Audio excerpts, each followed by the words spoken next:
Bonjour Benoît, merci à toi d'être là parmi nous aujourd'hui à l'Étoile du Berger, à la Mulatière. Tu es venu prendre le temps d'expliquer aux enfants la fin de cette aventure un peu tragique, mais un peu ce parcours romanesque que tu nous as fait vivre depuis le début de cette aventure. Donc tu viens te prêter au jeu un peu de l'interview aussi un petit temps avec nous, avec quelques questions qu'on a préparées. Donc merci de ta franchise, merci de ton honnêteté et aussi du courage que tu as d'affronter tout ce qui s'est passé du début jusqu'à la fin. Voilà, donc merci à toi. Bonjour Bruno, merci de l'accueil en tout cas, toujours ravi de revenir ici à l'Étoile du Berger, là où ça a commencé il y a quelques années. Et ça me semblait très important de venir partager un temps avec les enfants, surtout après tout ça, quoi. Donc pour essayer de faire court et pour que tout le monde comprenne bien, l'idée, ça serait déjà de repartir un petit peu de l'aventure. Alors, nous, on se connaît depuis 4 ans, ça fait 4 ans qu'on a des projets ensemble avec les enfants, des projets de départ en voilier pour leur faire découvrir la voile, la mer, naviguer, respect de la nature aussi, de vivre un peu sur les bateaux en respectant les contraintes, vivre ensemble. Le dernier projet qui nous réunit là, c'est un projet où tu es devenu skipper professionnel et tu t'es mis à te préparer à la course et à défier des sportifs de haut niveau lors de la course de la Figaro. Et cette aventure a été riche, mais c'est mal terminé. Alors, je voudrais que tu commences par nous dire un petit peu, toi un petit peu, qu'est-ce qui t'a poussé à te lancer dans cette aventure, à rentrer dans le sport de haut niveau en voile. Alors, écoute, je suis rentré dans le sport de haut niveau, enfin dans le Figaro en tout cas, parce que j'avais toujours ce besoin de compétition, de recherche de performance, et que ça me semblait vraiment être un support assez idéal pour se lancer et se tester dans le monde du haut niveau. Moi, j'arrive un peu de nulle part. C'est-à-dire que j'ai fait de l'école de voile avant, j'ai enseigné, j'ai eu plusieurs casquettes, différents métiers, etc. Mais jamais dans de la compétition pure et dure de voile. Et donc j'ai eu cette envie vraiment de me lancer un défi d'une certaine manière. De voir ce que je valais, d'essayer on va dire, de travailler toute l'année dans la recherche de performance, mais aussi le côté solitaire était assez attirant en fait. Euh, Plus dans la recherche de soi, dans la navigation. Voilà, c'était un peu un test pour moi, grandeur nature, quoi. D'accord. Est-ce que tu peux nous dire un peu comment tu as vécu ce temps de préparation? Alors c'était assez intense, puisque le projet a démarré finalement en janvier, donc pour une première course en mars. Et moi j'avais récupéré un bateau où il y avait pas mal de travail dessus. Puis, comme je disais, comme je viens pas du monde de la compétition, c'était assez difficile au début, étant donné finalement qu'il faut un budget assez important. Donc il a fallu à la fois rechercher des sponsors, rechercher des fonds. Moi je me suis risqué, c'est-à-dire que je suis parti, j'étais en Méditerranée, je suis parti en Vendée m'installer avec un nouveau bateau dans une région que je ne connaissais pas. Donc c'est vrai que ça a été assez intense à la fois dans la préparation du bateau, dans la recherche de sponsors, de financements divers et variés. D'ailleurs, je remercie tous les gens qui m'ont soutenu. Et après aussi beaucoup dans l'entraînement, parce que les courses arrivent très vite. Et donc il a fallu s'entraîner assez vite aussi et se donner une rigueur. Donc voilà, c'était du travail, je pense 7 jours sur 7, à peu près 18 heures sur 24. Et Tous les sur jours. la partie physique? Sur la partie physique, du coup, je m'entraînais en sportif, on va dire, je faisais du sport de renforcement musculaire à côté. Et après, divers sports et variés qui permettent de maintenir une activité physique très bonne. Et sur la question de l'endurance?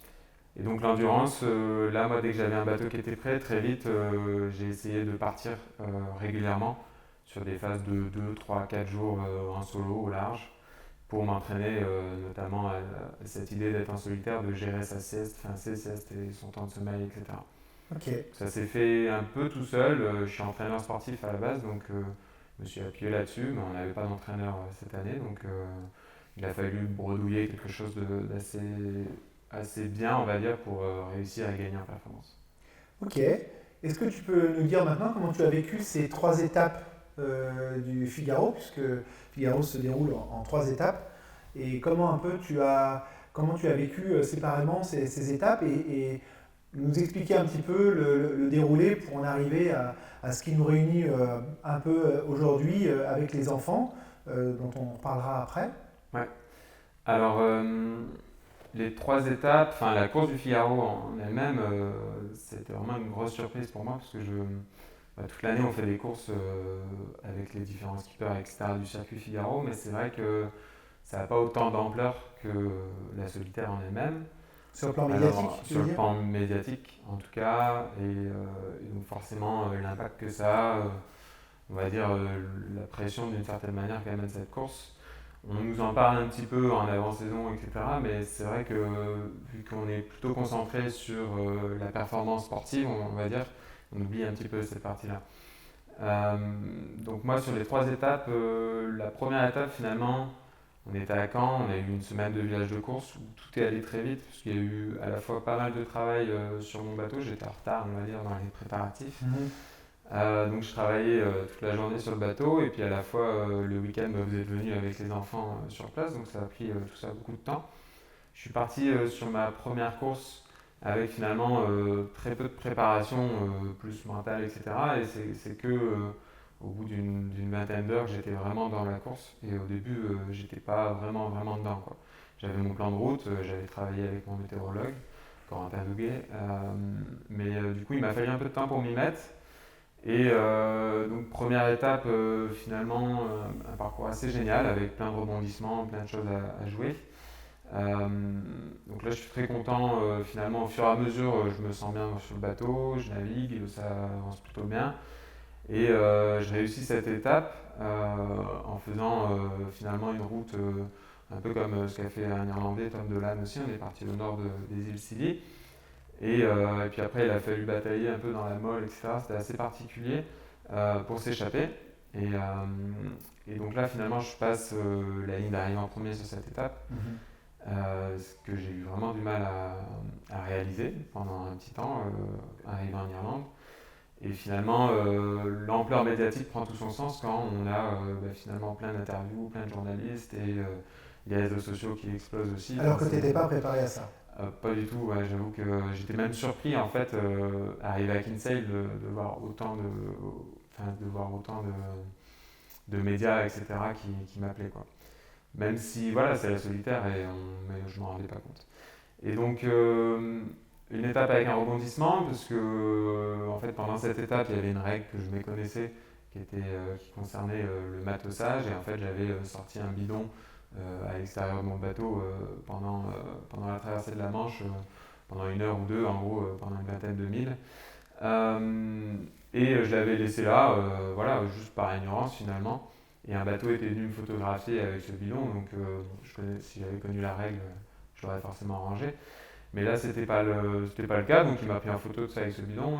C'était le bateau des médias, le bateau officiel, ouais, qui un s'occupe, très gros bateau qui vient. un trimaran voilà. qui vient avec des photographes professionnels. Ouais, et qui vient nous parler en même temps. Donc il me parlait et en même temps il prenait des photos. Donc moi, dans mon ignorance, j'avais sorti ça. Bon, bien sûr, c'est une faute. Et donc au final, je passe cette première soirée avec Kinsale petit à petit à me rendre compte que j'ai réussi et que j'ai gagné une étape. Et le lendemain matin, j'ai finalement ce jury, le jury de l'épreuve, donc, qui m'appelle et qui me convoque pour finalement une réclamation concernant une photo et le bidon. Du coup, il m'explique la règle. Donc je lis la règle, j'apprends, donc je sais exactement que je suis en tort en lisant la règle. Je viens voir le jury et on s'explique, etc. Enfin, bon, bref, les tenants, les aboutissants, j'étais un peu déçu à ce moment-là, mais de toute manière, ça a été, voilà, j'étais en faute et je prends 30 minutes de pénalité. Donc je passe de la première place à la 4e place dans la foulée. Donc là, c'est sûr que l'ascenseur émotionnel, c'était assez dur. Bien sûr. Parce que en fait, je venais de réaliser que j'avais gagné et puis en fait, d'un coup, on m'enlève ça. Alors, certes, j'ai fait une faute. Cette faute n'a pas fait que j'ai gagné l'étape parce que c'était très différent. Et puis en plus, garder 10 kilos sur le côté du bateau pendant une vingtaine de milles, c'est pas ça qui fait une performance. Mais voilà, je vais pas revenir là-dessus. Par contre, ce qui s'est passé, c'est que du coup, de nouveau, on retombe dans un impact médiatique. C'est que j'ai eu pendant encore 2 jours beaucoup de médias qui m'ont contacté, puisque maintenant c'était l'effet inverse. J'étais passé de 1er à 4e, il fallait que je donne des explications. et les réseaux qui s'affolaient, plus mes sponsors, etc. Et en même temps, tu avais touché du doigt aussi ce qui était que la notoriété d'un coup, Bien sûr. en arrivant premier, en sortant du lot. Exactement, ouais. Exactement. Et puis après, derrière, du coup, une envie de reprouver sur l'eau, parce que je sais que j'en suis capable, de reprouver qu'il y avait moyen de faire quelque chose de bien. Et donc, d'ailleurs, sur les réseaux, la plupart des gens étaient là, ouais, tu vas gagner une étape, tout ça. Et en fait, je pense que ça monte un petit peu à la tête d'une certaine manière. Étape 2, assez particulière, avec une météo très compliquée, des zones de molle, etc. Ce qui fait que finalement, il y a beaucoup de changements de situation. Ça joue beaucoup sur les nerfs. On arrive à Roscoff et je m'en sors plutôt bien. Je suis 6e au général et premier bisu, donc c'est les nouveaux participants. Mais voilà, une étape assez compliquée et très fatigante aussi. Et j'arrive à ce moment-là et je suis un petit peu déçu quand même, parce qu'il y a un moment où dans cette étape notamment j'étais dans les 3 premiers sur la fin de l'étape et donc je suis un petit peu déçu d'avoir perdu quelques places. Et j'ai toujours envie de faire mieux. Et enfin voilà, effectivement d'avoir touché du doigt peut-être sur l'étape 1, ça m'a un peu donné le goût d'avoir peut-être des trop hautes ambitions finalement, je pense. Et donc voilà, cette étape se finit, on se prépare pour l'étape 3. Étape 3 avec une météo un peu plus stable pour le coup, un parcours assez intéressant, mais un parcours réduit. Et donc je pars sur cette étape avec des envies, en fait, avec l'envie vraiment de réussir encore une fois. Notamment parce que je commençais à me faire remarquer et que je m'étais dit, tiens, ça peut m'ouvrir des portes si je réussis encore la 3e étape. Et là, je craque en fait dans cette idée-là et je décide d'embarquer une carte SIM. Donc j'enfreins complètement une règle de la classe Figaro et même du coup du World Sailing. Et je pars sur cette étape donc à la fois avec mon roadbook météo préparé soigneusement et aussi cette carte SIM. Et donc je navigue et puis j'ai pu récupérer des fichiers météo durant l'étape. Ce qui m'a forcément conforté dans la stratégie, même si mon roadbook météo donnait déjà la stratégie d'aller à la côte quand on est descendu le long du golfe de Gascogne. Mais peu importe, voilà, j'ai quand même enfreint une règle. Et donc ce qui fait en fait, en naviguant assez vite, etc., j'arrive quand même en bas à la bouée en premier. Et puis j'arrive à maintenir la flotte toute la remontée jusqu'à Roscoff, enfin non, jusqu'à Piriac du coup, l'arrivée. Et donc je passe la ligne d'arrivée à Piriac, enfin j'arrive déjà vers la ligne et là je commençais quand même à avoir pas mal de remords en me disant à la fois j'avais quand même plutôt bien navigué, j'avais eu un bateau rapide, etc. Mais j'avais enfreint une règle et c'est contraire à toutes mes valeurs sportives et à tout ce que j'enseigne depuis des années en tant qu'éducateur sportif et puis même du coup le ressenti, j'avais un très mauvais ressenti à ce moment-là, c'était pas légitime quoi. Et finalement en passant la ligne, il y a finalement un Zodiac avec mes sponsors, des amis, la famille qui arrivent, puis d'autres bateaux, etc. Et en arrivant dans le port de Piriac, une agitation oui, était emporté assez énorme quoi. Par tout ce qui se passe à ce moment-là et ces victoires. Et moi, je suis sur mon bateau en train d'arriver à Piriac finalement, où il y a une énorme agitation. Et du coup, je me dis, j'ai pas le choix d'enfuir ça au fond de moi. Et donc, je me dis, je l'enterre au fond de moi. Ça m'est arrivé une fois et puis jamais plus. Et ça m'ouvrira des portes pour la suite. C'est-à-dire peut-être d'avoir un budget convenable pour l'année prochaine. Oui, parce que là, il faut savoir qu'à ce moment-là, tu t'es endetté personnellement quasiment pour ce projet. Ouais, en début d'année, j'ai financé entièrement le projet et j'ai récupéré un petit peu de fonds de sponsoring, tout ça, mais j'avais une grosse dette en tout cas sur le projet. Plus voilà, des incertitudes, on va dire, sur l'avenir. Et donc finalement, arrivé de cette étape, et puis toutes les choses vont vite, de nouveau, les interviews, le temps passé avec. Moi, j'avoue que j'avais beaucoup de monde, j'avais de la famille, des sponsors, des amis, puis tout ce qui se passe à Piriac, c'était assez énorme. Et donc j'ai décidé de garder ça au fond de moi, et finalement, il se trouve que les bateaux ont été vérifiés sur les ordinateurs. Et donc forcément, j'ai été convoqué au jury après qu'ils aient découvert des fichiers GRIP sur mon bateau. Ok. Et là, tout s'effondre, tout simplement. Et c'est normal. Comment tu vis ce moment-là, ces heures-là? C'est indescriptible, c'est très dur parce que c'est un moment où je suis toujours entouré bien sûr d'amis, de famille, etc. Le jury vient me voir, me donne une lettre en me disant voilà, on a trouvé des fichiers GRIP sur ton bateau, il faut que tu viennes tout de suite à la capitainerie pour une convocation et que tu viennes t'expliquer. Donc j'y vais de ce pas, mais j'ai une sensation de vertige plus ou moins. C'est vrai que je suis paniqué parce que c'est comme un gamin qui est pris la main dans le sac, mais avec une énorme erreur. Et donc là, je vois tout qui s'anéantit devant moi d'une certaine manière. Et j'arrive devant le jury et là, par surprise, je tombe sur Pierre qui sort du jury. Ah, donc un autre skipper? Un autre skipper qui était finalement mon binôme d'entraînement. Et je suis très étonné de le voir là. Et on n'était pas du tout de match ni quoi que ce soit. Et en fait, à ce moment-là, il sort du jury, il m'explique, je lui demande pourquoi tu es là, et puis il m'explique que lui, il a téléchargé des fichiers via des réseaux Wi-Fi de cargo, etc. Donc il m'explique ça brièvement, et moi je suis appelé au jury, donc je vais au jury, et puis il me demande, voilà, comment tu fais pour télécharger tes fichiers, etc. Et là, un peu dans la panique, sans préparation, parce que je venais d'apprendre la nouvelle 10 minutes avant, je raconte la même histoire que Pierre.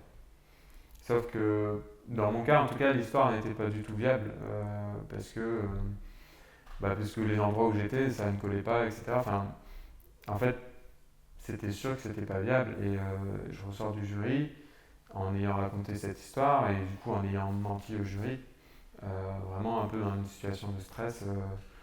Au moment où on te questionne, tu sais pas quoi faire et tu réponds naïvement, bêtement, ce qui t'est arrivé dans la tête, quoi. Et finalement, je suis rappelé juste après par le jury et il m'explique que c'est pas possible et il me demande la vérité. Donc dans ce cas, je leur dis oui, j'ai acheté une carte SIM à Roscoff pour pouvoir télécharger des fichiers sur l'étape 3. À ce moment-là, donc je suis pas disqualifié de l'étape 3, mais je suis disqualifié de l'épreuve entière, étant donné que j'ai menti en plus au jury. Donc finalement, après à ce moment-là, je peux rien demander, mais la sentence est lourde parce que forcément je suis disqualifié de l'épreuve entière. Et bien sûr, en plus, ce qui se passe derrière, c'est surtout les médias et les réseaux sociaux, etc. Forcément, c'est une affaire qui intéresse beaucoup de médias, beaucoup plus que même des médias qui ne s'intéresseraient pas à la solitaire, en fait, s'y intéressent, parce que ça fait scandale. Et il y a aussi forcément une amplification des choses. Donc on peut lire sur plein d'articles que j'avais un téléphone portable sur toute la solitaire, que ci, que ça. En fait, si on s'en tient au rapport du jury, j'avais une carte SIM sur l'étape 3. Donc je suis disqualifié sur sur la course en entier. Ça encore, j'assume, c'est les conséquences de mes actes. Je n'étais pas lucide au moment de mes actes, mais c'est les conséquences et je dois l'assumer. Maintenant, ce qui a été dur pour moi, c'est surtout pour tous les gens qui me soutiennent, notamment ici Capso, pour les enfants, pour mes partenaires, pour la famille, pour les amis, pour tout le monde. Et là, je me suis rendu compte que j'avais trahi la confiance de tout le monde. Justement, Benoît, on se connaît, on en a déjà un petit peu parlé. Tu m'autorises à te poser aussi des questions qui fâchent, parce que c'était aussi le but. On s'est tous posé la question comment Benoît, nous ayant entraînés dans cette aventure, n'a pas pensé à nous, n'a pas pensé aux enfants, n'a pas pensé à l'association dont il portait le nom, il avait mis le nom sur le bateau.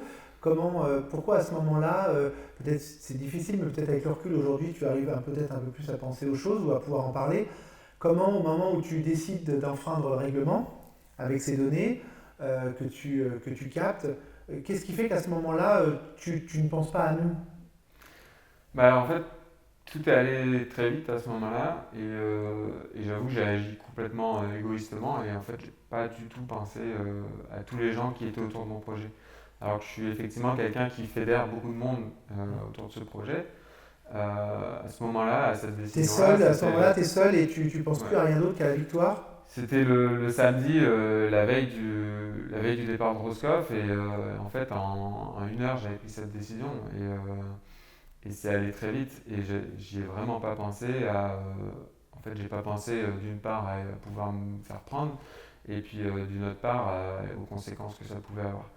Et c'est vrai que là, c'est là où en fait, je pense que j'ai clairement manqué de lucidité et on va dire de réflexion là-dessus parce que c'est pas quelque chose que j'aurais fait en temps normal et je pense que il y a sûrement une part de fatigue, etc. Mais surtout, je pense que c'est important d'être accompagné sur ce type d'événement qu'est la solitaire et pourquoi pas par un coach, mais pourquoi pas par un préparateur mental, etc. qui puisse te faire relativiser, te faire prendre du recul et te faire réfléchir à la suite, quoi. À ce moment-là, j'étais un peu dans une bulle et mon objectif au tout début, c'était de faire un top 10. Et en fait, finalement, mon objectif avait changé juste par les choses qui s'étaient passées.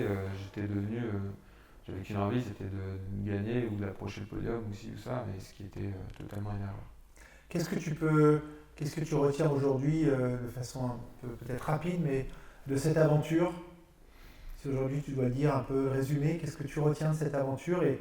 Et je sais, parce qu'on en a parlé ensemble, que tu rêves, on attend la décision de la Fédération française de voile, mais qu'est-ce que tu en retiens et qu'est-ce que tu imagines par la suite?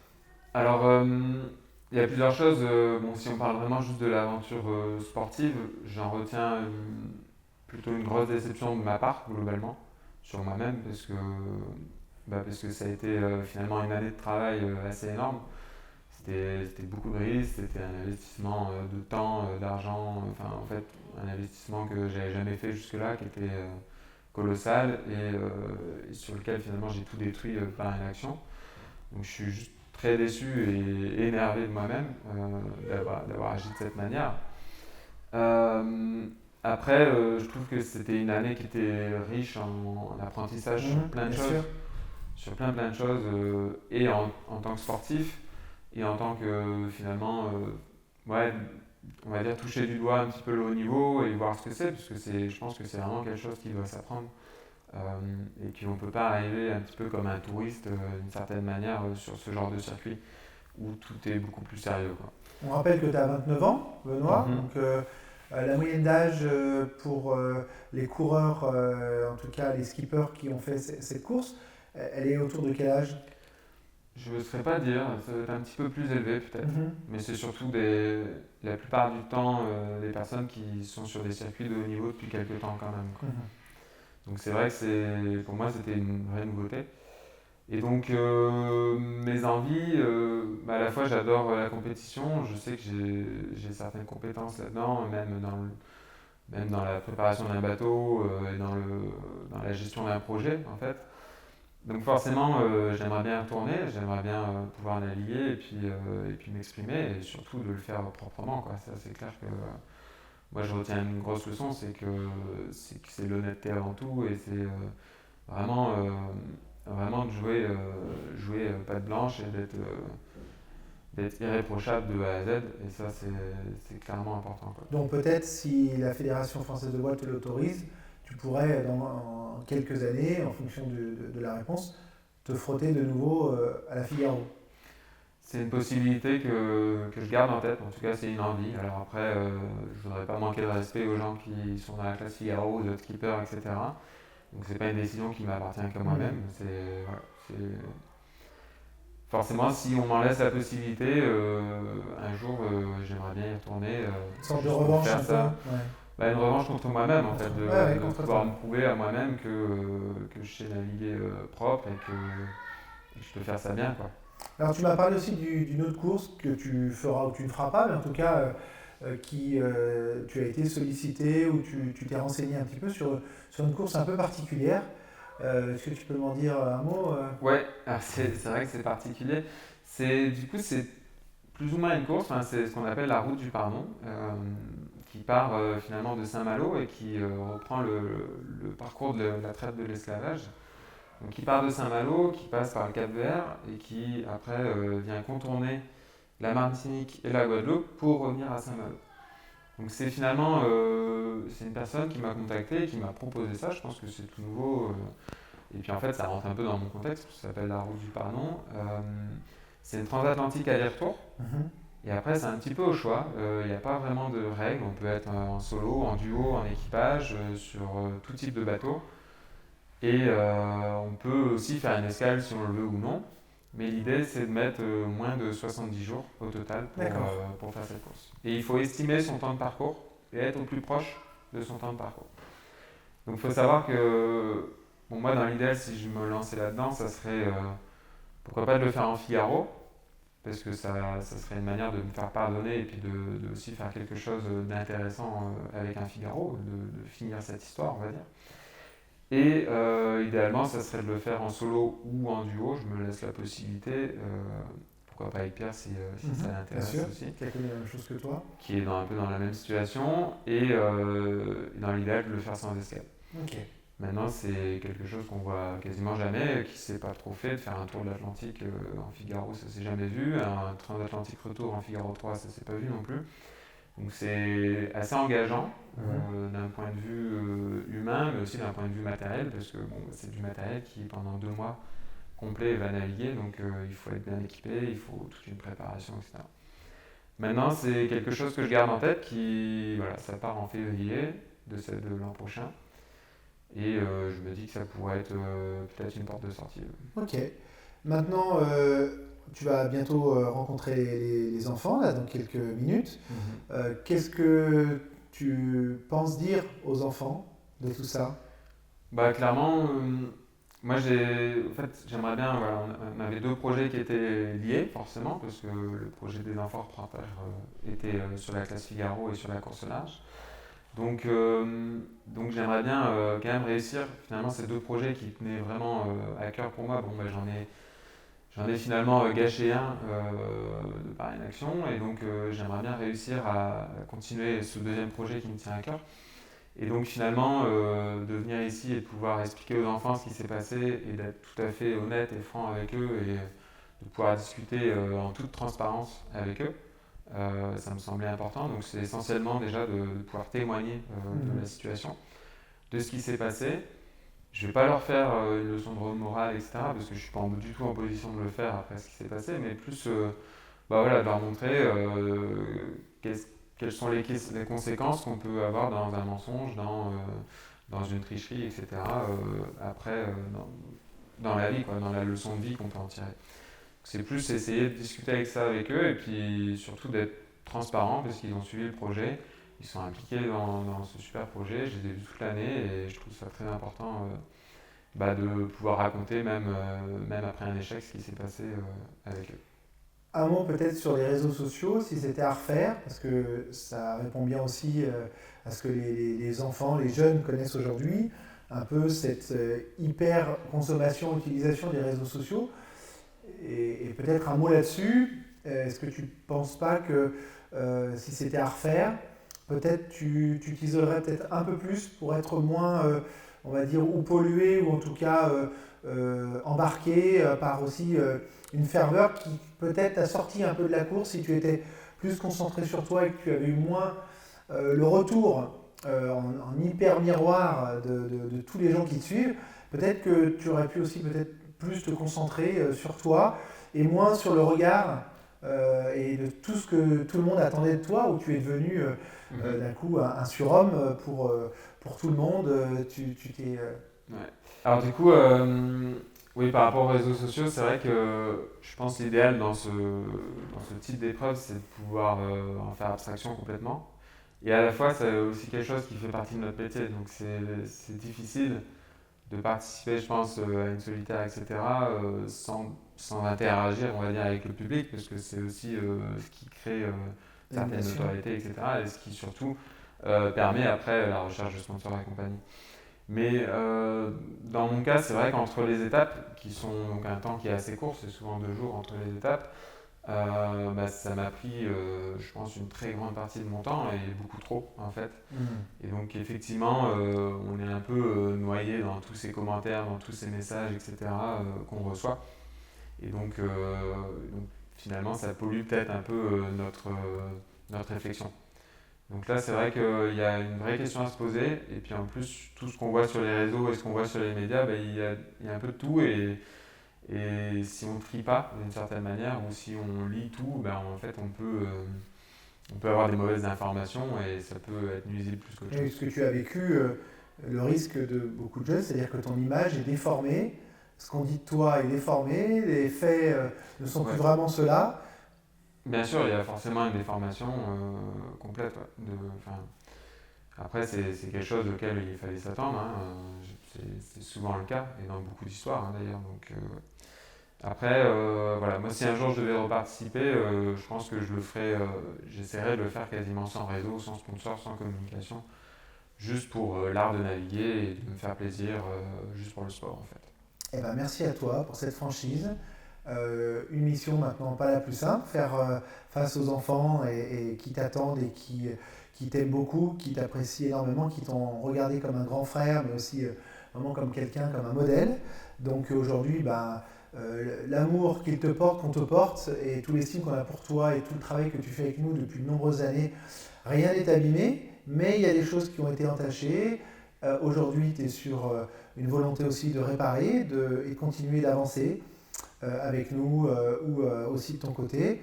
Et merci à toi d'être là encore. Et on te remercie, voilà, je te remercie au nom de toute l'équipe de l'Étoile du Berger, de l'association, d'être là aujourd'hui et de nous avoir fait rêver malgré tout. Bon courage à toi et bon vent. Merci Bruno.